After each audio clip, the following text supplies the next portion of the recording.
pie. They taught us all about pie in night school. It was a very special night school. Speak the speech, I pray you, as I pronounced it to you, trippingly on the tongue. But if you mouth it, as many of your players do, I had as lief a town crier spoke my line. Nor do not soil the air too much with your hand, thus, but use all gently, from the very torrent tempest, and as I may say, the whirlwind of passion. You must acquire and beget a temperance that may give it smoothness. Oh, it offends me to the soul to hear a robustious predator with painted bellow tear a passion to tatters, to very rags, to split the ears of the groundlings, who for the most part are capable of nothing but inexplicable dumb shows and noise. I would have such a fellow whipped for ordinary terror begat. Get out, have a terror. Pray you, avoid it. Pray you, avoid it. Tomorrow, and tomorrow, and tomorrow. Keeps in this petty pace from day to day to the last syllable of recorded time and all our yesterdays. And lighted fools away to dusty death. Out, brief captain. Life's but a walking shadow. A poor player that struts and frets his hour upon the stage and then is heard no more.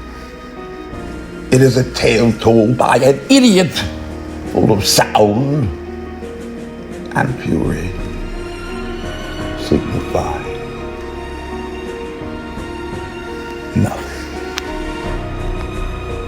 Oh, what a rogue and peasant slave am I. Is it not monstrous that this player here, but in a fiction, in a dream of passion, could force his soul through his own conceit, that from her working all visions, wild tears in his eyes, distraction, his aspect, broken voice, and his whole function suiting with forms his conceit, and all for nothing.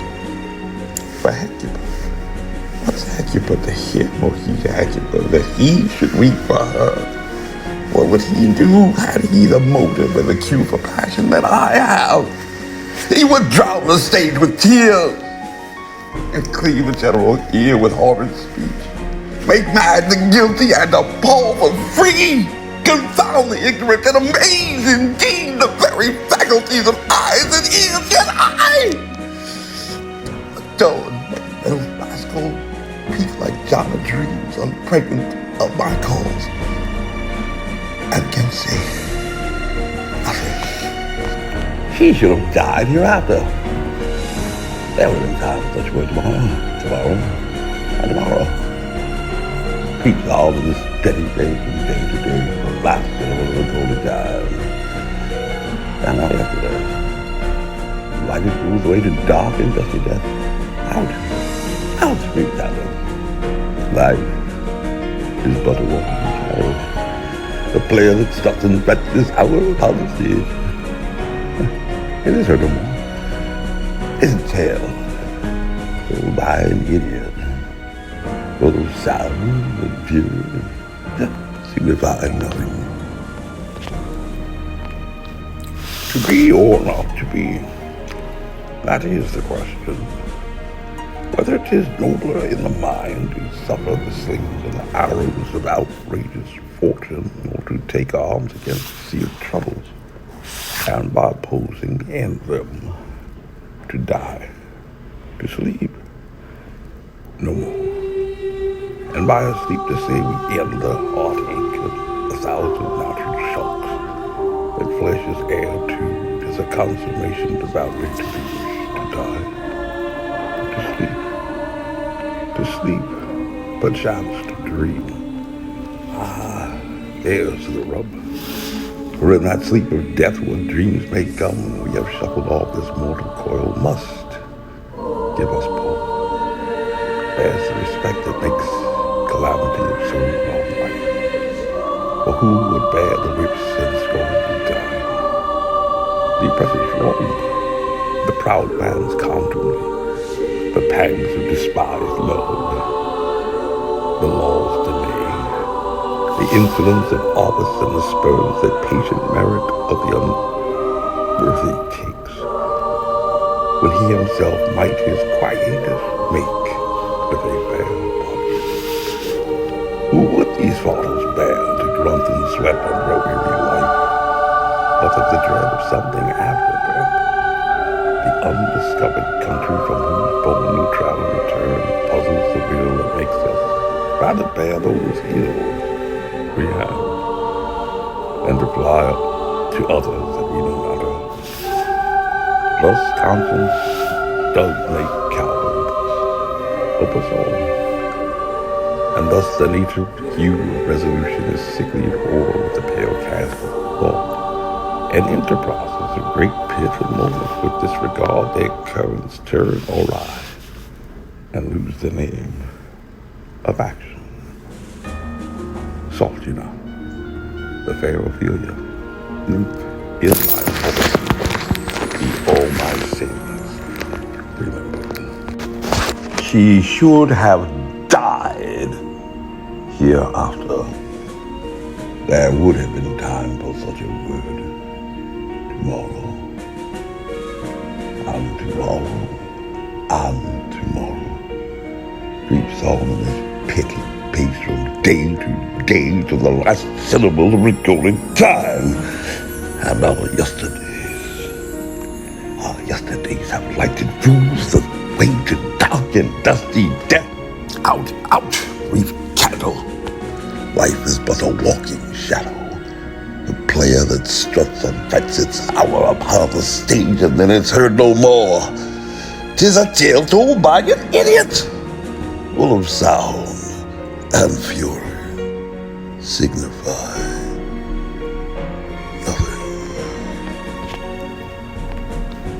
To be or not to be, that is the question.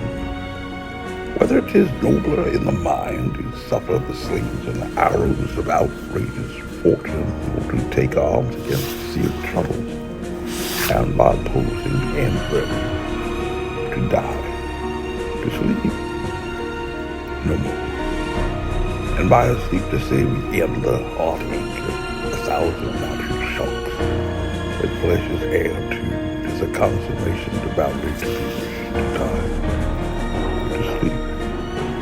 to sleep, perchance to dream. There's the one. For in that sleep of death when dreams may come, we have shuffled off this mortal coil, must give us pause. There's the respect that makes calamity of so long life. For who would bear the whips and scourge of time? The oppressor's wrong, the proud man's contumely, the pangs of despised love, the law's delay, the insolence of office and the spurs that patient merit of the unworthy takes, when he himself might his quietus make with a fair body. Who would these fathers bear to grunt and sweat under a weary life, but of the dread of something after death? The undiscovered country from whose bold new travel return puzzles the will that makes us rather bear those ills we have, than to fly up to others that we know not of. Thus conscience does make cowards of us all, and thus the nature hue of resolution is sickly at war with the pale cast of thought, and enterprises of great pith and moments with disregard their currents turn awry, and lose the name of action. Soft enough, the fair Ophelia, is my voice, be all my sins remembered. She should have died hereafter. Now, There would have been time for such a word. Tomorrow. And tomorrow. And tomorrow. Keeps on in this petty pace from day to day to the last syllable of recorded time. And our yesterdays. Our yesterdays have lighted fools the way to dark and dusty death. Out. Out, brief candle. Life is but a walking shadow. A player. Yes. A player that struts in Francis' hour upon the stage. And then is heard no more. 'Tis a tale told by an idiot. Yes. Full of sound and fury. Signifying nothing. She should have died hereafter. There would have been time for such a word tomorrow. And tomorrow and tomorrow creeps on in this petty pace from day to day to the last syllable of recorded time. And our yesterdays have lighted fools the way to dark and dusty death. Out, out, brief candle, life is but a walking shadow. A player that struts in front of our upon the stage and then is heard no more. Is a tale told by an idiot, full of sound and fury, signifying nothing.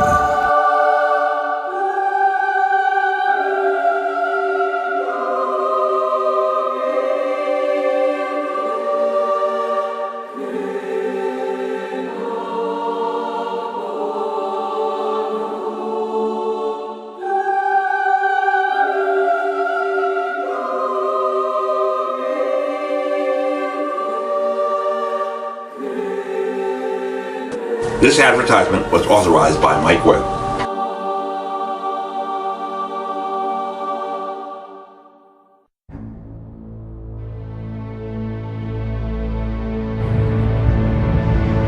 Pi. They taught us all about Pi in night school. It was a very special night school.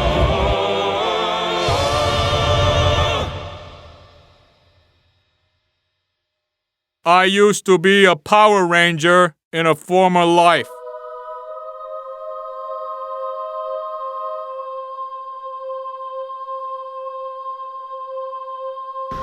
Thunk, I could have had a vaccine.